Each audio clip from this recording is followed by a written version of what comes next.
Dharma Bites is brought to you by Free Buddhist Audio, the Dharma for your life.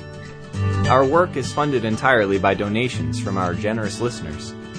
If you would like to help us keep this free, make a contribution at freebuddhistaudio.com/donate. Thank you, and happy listening.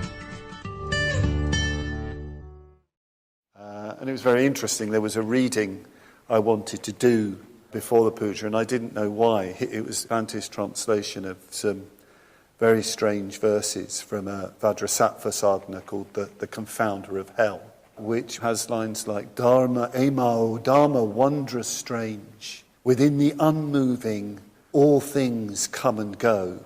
Yet in that moving, nothing comes and goes. I wanted to have that reading. And then I thought, that's why I wanted that reading. Both are true. He's gone and he's here. Work that out. Both are true. And the reason why he's here is because of what a brilliant teacher he was in so many ways. But in one particular aspect, his brilliance was to give us responsibility very early, very early. He was very keen on handing on as soon as possible. Leave and let people get on with things. He noticed in the very early days of the movement, he took a sabbatical in a chalet on the Cornish coast. I think he took a year off. I think it was about a year.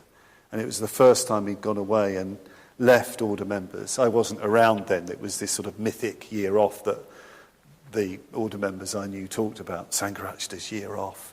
And what he noticed was how well people had come on while he'd been away in taking responsibility for the classes and the centre, and new qualities had come out. And he did that throughout his life, handing over responsibility to other people. And in some ways, his death was completely seamless, because nothing had changed. He'd handed on responsibilities for conferring ordinations, for running the day-to-day running of the movement long, long ago. He'd handed over to groups of people, teams of people, to the Sangha.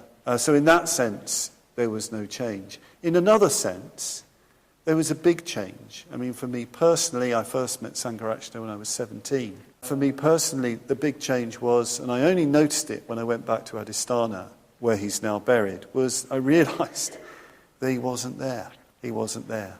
I used to love just going to see him. We didn't really talk. We didn't need to talk about very much. I sort of didn't have any needs, if you like. But I loved to go and see him, to take darshan, to use the Indian idiom, just to see my teacher and be in the presence of my teacher. I loved that. I really loved that. And that was gone. And that is not replaceable. That is not replaceable. There's no person like that I can go to and have that kind of experience, if you like. In that sense, there's a great space. Of course, in another sense, when there is a space, that does kind of get filled. It gets filled with your very positive longing to be with your teacher, and interesting things happen. We hope you enjoyed today's Dharma Bite. Please help us keep this free. Make a contribution at freebuddhistaudio.com/donate. And thank you.